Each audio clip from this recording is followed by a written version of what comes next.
আজ আমরা প্রায় ৪৫ বছর পুরনো একটি বইয়ের পাতা উল্টে একটা রহস্যের সমাধান করার চেষ্টা করব। রহস্যটা হলো হতাশা।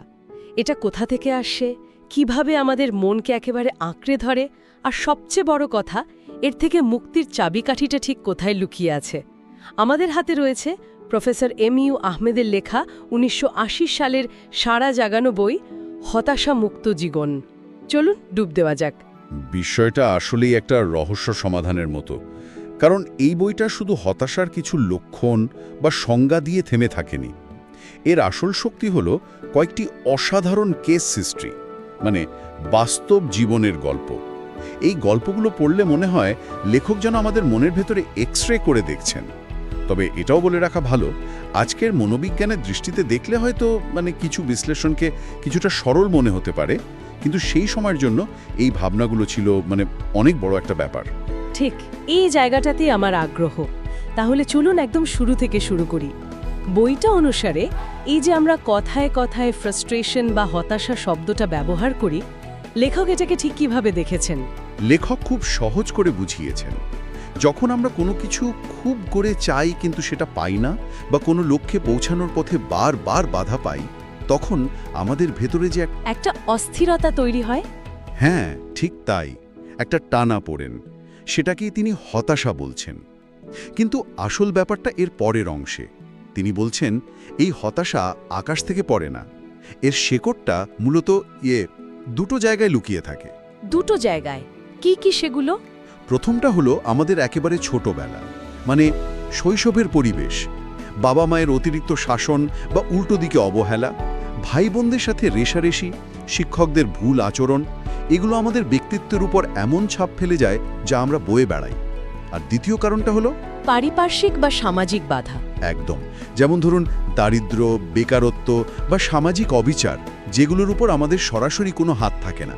তার মানে হতাশা শুধু আমাদের ব্যক্তিগত দুর্বলতা নয়, বরং আমাদের বেড়ে ওঠার গল্প আর চারপাশের পৃথিবীর একটা প্রতিচ্ছবি। এই বিষয়টাকেই তো লেখক কয়েকটা কেস হিস্ট্রির মাধ্যমে জীবন্ত করে তুলেছেন, তাই না? একদম। আর সেখানেই বইটার আসল জাদু, কোনো তত্ত্বকথা নয়, একেবারে মানুষের ভেতরের দ্বন্দ্বের গল্প। তাহলে চলুন প্রথম গল্পটা শুনি। বইতে একজন বিশ্ববিদ্যালয় পড়ুয়া ছাত্রের কথা আছে, যার সমস্যাটা বাইরে থেকে দেখলে খুব সাধারণ মনে হতে পারে, পরীক্ষার ভয়, কিন্তু এর গভীরতা অনেক বেশি। হ্যাঁ, ছাত্রটি বলছে তার পড়াশোনায় মনোযোগ নেই, স্মৃতিশক্তি কমে যাচ্ছে, এমনকি বেঁচে থাকার ইচ্ছাও মরে যাচ্ছে। মনোবিশ্লেষণে দেখা গেল তার বাবা মা তাকে নিয়ে অসীম প্রত্যাশা করেন। তাদের ভালোবাসাটা শর্ত সাপেক্ষ, ভালো রেজাল্ট করলে আমরা খুশি হব। ফলে ছেলেটার মনে একটা ভয়ঙ্কর দ্বন্দ্ব তৈরি হয়েছে। সে বাবা মাকে ভালোবাসে, তাদের খুশি করতে চায়, কিন্তু তাদের দেওয়া এই চাপের বোঝাটা আর বইতে পারছে না। আবার তাদের বিরুদ্ধে কিছু বলতেও ভয় পায়। ভালোবাসা আর ভয়, এই দুটো বিপরীতমুখী অনুভূতি তাকে ভেতর থেকে একেবারে প্যারালাইজ করে দিচ্ছে। ঠিক তাই, এই যে বাইরের চাপ আর ভেতরের সংঘাত, এটাই তার হতাশার মূল কারণ। সে না পারছে প্রত্যাশা পূরণ করতে, না পারছে বিদ্রোহ করতে। এই উভয় সংকট তাকে মানসিকভাবে একেবারে পঙ্গু করে দিচ্ছিল। এই ছাত্রটির ক্ষেত্রে আমরা দেখলাম বাইরের চাপ কিভাবে তাকে ভেতর থেকে ভেঙে দিচ্ছিল। একদম। কিন্তু অনেক সময় তো সমস্যাটা বাইরের নয়, বরং নিজের ভেতরের একটা গভীর বিশ্বাস। বইটিতে কি এমন কোনো উদাহরণ আছে যেখানে হীনমন্যতা বা নিজেকে ছোট ভাবার অনুভূতি হতাশার মূল কারণ হয়ে দাঁড়িয়েছে? খুব গুরুত্বপূর্ণ একটা প্রশ্ন। হ্যাঁ, বইয়ের দ্বিতীয় কেস হিস্ট্রিটা ঠিক এই বিষয় নিয়ে। একজন তরুণীর গল্প, যিনি নিজেকে মনে করতেন তিনি দেখতে একদমই সুন্দর নন। তার নাক বোঁচা, দাঁত উঁচু, এই ধরনের চিন্তা তাকে এতটাই পেয়ে বসেছিল যে তিনি সামাজিক মেলামেশা প্রায় বন্ধই করে দিয়েছিলেন। কিন্তু এই হীনমন্যতার অনুভূতিটা এলো কোথা থেকে? এর শেকড়টাও তার শৈশবে। ছোটবেলায় তিনি বাবা মায়ের কাছ থেকে তেমন স্নেহ বা প্রশংসা পাননি, বরং তার অন্য ভাই বোনদের সাথে তার প্রতিনিয়ত তুলনা করা হতো। এই অবহেলা আর তুলনা তার মনে এই বিশ্বাসটা গেঁথে দিয়েছিল যে আমি যথেষ্ট ভালো নই। এই অনুভূতি যা এতটাই শক্তিশালী হয়ে ওঠে যে বিয়ের পরেও তার দাম্পত্য জীবনে অশান্তি তৈরি করছিল, কারণ তিনি বিশ্বাসই করতে পারতেন না যে তাকে কেউ ভালোবাসতে পারে। কি সাংঘাতিক! তার মানে ছোটবেলার শোনা কথাগুলোই একদম পরিণত বয়সে তার নিজের ভেতরের কণ্ঠস্বর হয়ে গেছে। এই যে নিজেকে মূল্যহীন ভাবা, এই মানসিক যন্ত্রণাটা তো নিশ্চয়ই শারীরিক লক্ষণ হিসেবেও প্রকাশ পায়। মানে এই মানসিক কষ্টটা কি শরীরকেও অসুস্থ করে তুলতে পারে? অবশ্যই। আর এখানেই আমরা তৃতীয় কেস হিস্ট্রিটার সঙ্গে সংযোগ খুঁজে পাই, উদ্বেগ উদ্ভূত হতাশা। বইতে এক যুবকের কথা বলা হয়েছে যে সারাক্ষণ মৃত্যু ভয়ে আতঙ্কিত থাকত। তার বুক ধড়ফড় করত, নিঃশ্বাস বন্ধ হয়ে আসত। তার মনে হতো এই বুঝি হার্ট অ্যাটাকে মারা যাব। কিন্তু ডাক্তাররা তো নিশ্চয়ই তার হার্টের কোনো সমস্যা খুঁজে পাননি। না, শারীরিক পরীক্ষায় কিছুই ধরা পড়েনি। সমস্যাটা ছিল তার মনে। মনোবিশ্লেষণে বেরিয়ে আসে ছোটবেলায় সে খুব কাছ থেকে কয়েকজন আত্মীয়র আকস্মিক মৃত্যু দেখেছিল। সেই ভয়টা তার অবচেতন মনে চাপা পড়েছিল। অনেক বছর পর যখন সে তার ব্যবসায় বড় ধরনের লোকসানের মুখে পড়ে, তখন জীবনের অনিশ্চয়তা তাকে আবার পেয়ে বসে।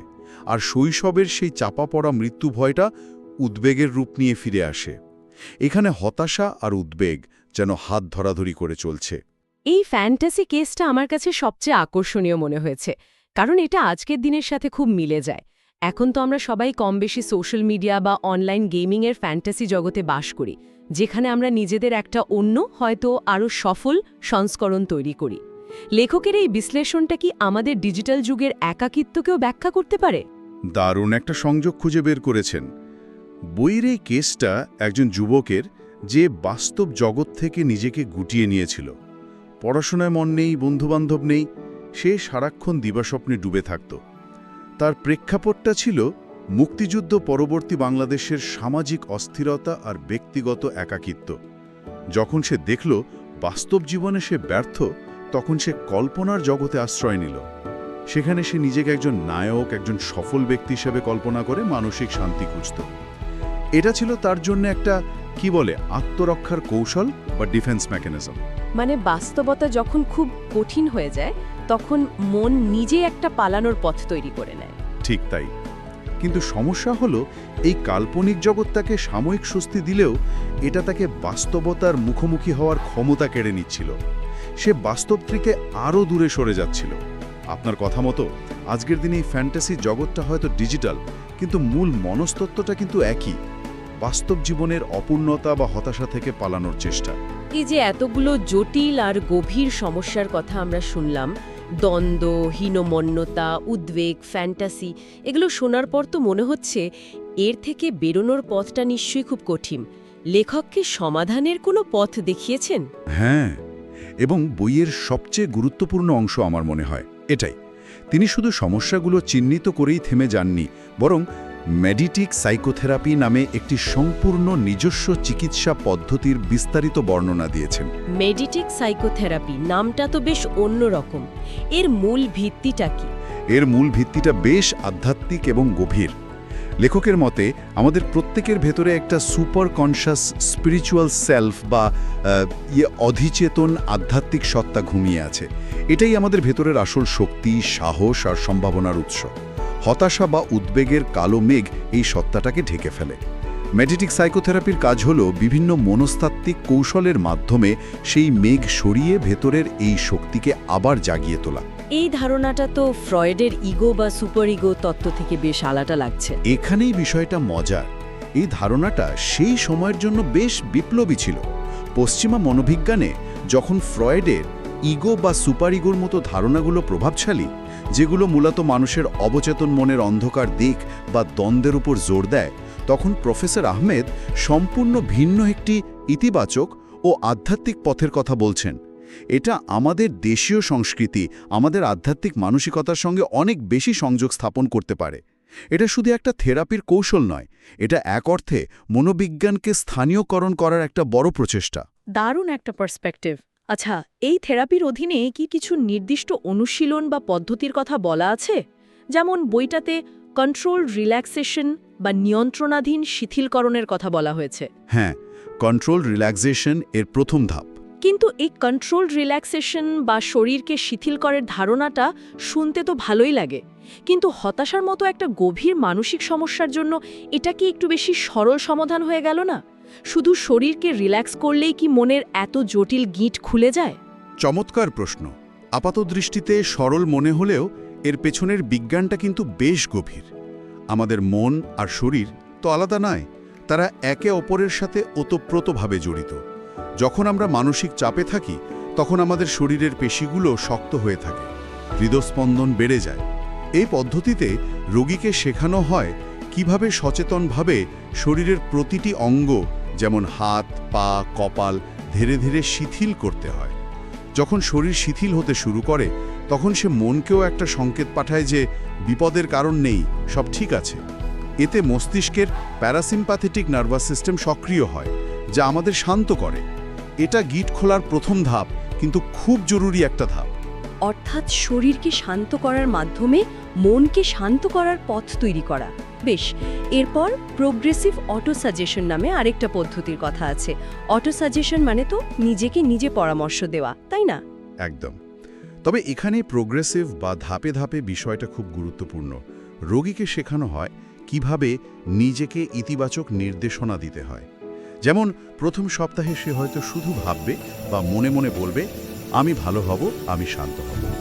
এটা যখন তার মনে কিছুটা গেঁথে যাবে তখন পরের সপ্তাহে সে আরেকটু এগিয়ে গিয়ে বলবে, আমার মন শান্ত হয়ে আসছে, আমার খুব ভালো লাগছে। মানে একরকম fake it till you make it এর মতো। অনেকটা তাই। তবে এখানে ফেক করার চেয়েও বড় হলো নিজের ভেতরের বিশ্বাসটাকে নতুন করে প্রোগ্রাম করা। বছরের পর বছর ধরে আমাদের মনে যে নেতিবাচক কথাগুলো জমে, যেমন আমার দ্বারা কিছু হবে না বা আমি অসুন্দর, এই অটো সাজেশনগুলো সেই নেতিবাচক প্রোগ্রামিংকে মুছে ফেলে নতুন একটা ইতিবাচক প্রোগ্রাম তৈরি করে। এটা অবচেতন মনের উপর কাজ করে, আর এর প্রভাব খুব শক্তিশালী। তার মানে লেখক শুধু সমস্যার কারণই খুঁজছেন না, বরং মনকে নতুন করে প্রশিক্ষিত করার জন্য বাস্তবসম্মত টুলসও দিচ্ছেন। বইতে সাইকি হতাশা নিরূপক বাক্যমালা নামে একটা প্রশ্নতালিকারও উল্লেখ আছে। এটা কি কোনো পরীক্ষা? না, লেখক বারবার বলেছেন এটা কোনো পরীক্ষা নয়, বরং এটা থেরাপিস্ট আর রোগীর জন্য একটা আলোচনার দরজা খুলে দেয়। এতে 30টা বাক্য আছে, যেমন আমার কোনো কাজেই ঠিকমতো মনোযোগ দিতে পারি না, আমার ভবিষ্যৎ অন্ধকার মনে হয়, মাঝে মাঝে আমার আত্মহত্যা করতে ইচ্ছা হয়। রোগীকে শুধু বলতে হয় এই কথাগুলো তার ক্ষেত্রে কতটা সত্যি। এর উত্তরের উপর ভিত্তি করে থেরাপিস্ট বুঝতে পারে হতাশার কোন দিকটা, উদ্বেগ, হীনমন্যতা নাকি অপরাধবোধ রোগীর মধ্যে বেশি প্রকট। এটা চিকিৎসার পরিকল্পনা সাজাতে সাহায্য করে।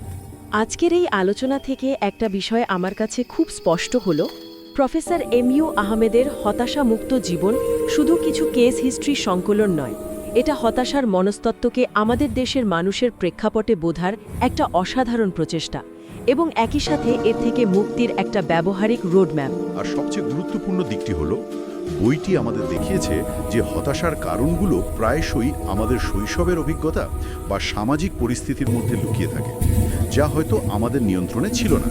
তাই নিজেকে দোষারোপ না করে এর থেকে বেরোনোর জন্য বৈজ্ঞানিক পদ্ধতির সাহায্য নেওয়াটা জরুরি। লেখকের প্রস্তাবিত মেডিটিক সাইকোথেরাপি, যা মনোবিজ্ঞান আর আধ্যাত্মিকতাকে মিলিয়ে দিয়েছে, তা নিঃসন্দেহে সেই সময়ের প্রেক্ষিতে এক সাহসী এবং মানবিক পদক্ষেপ ছিল। আলোচনা শেষ করার আগে শ্রোতাদের জন্য একটি চিন্তার খোরাক রেখে যেতে চাই।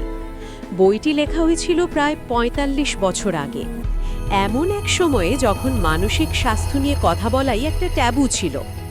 বইটিতে হতাশার যে কারণগুলো দেখানো হয়েছে, শৈশবের অবহেলা, সামাজিক চাপ আর যে প্রতিকারের কথা বলা হয়েছে, যেমন ইতিবাচক আত্মনির্দেশনা বা মনকে শিথিল করা, এগুলো আজও প্রাসঙ্গিক। কিন্তু প্রশ্নটা হলো, লেখকের সময়ে হতাশার শত্রু ছিল হয়তো ভেতরের হীনমন্যতা বা বাইরের সামাজিক চাপ, আর আজকের ডিজিটাল যুগে আমাদের নতুন শত্রু হলো অ্যালগরিদম, যা আমাদের মনোযোগকে ছিনিয়ে নিতে চায়, আর সোশ্যাল মিডিয়া, যা আমাদের মধ্যে এক অন্তহীন তুলনার জন্ম দেয়। তাহলে প্রশ্ন হলো, প্রফেসর আহমেদের বাতলে দেওয়া এই ভেতরের শক্তি জাগানোর পদ্ধতিগুলোই কি এই নতুন শত্রুদের মোকাবিলা করার জন্য যথেষ্ট, নাকি আমাদের এমন কোনো নতুন মানসিক অস্ত্রের প্রয়োজন যার কথা হয়তো এই পুরনো বইয়ের পাতায় লেখা নেই?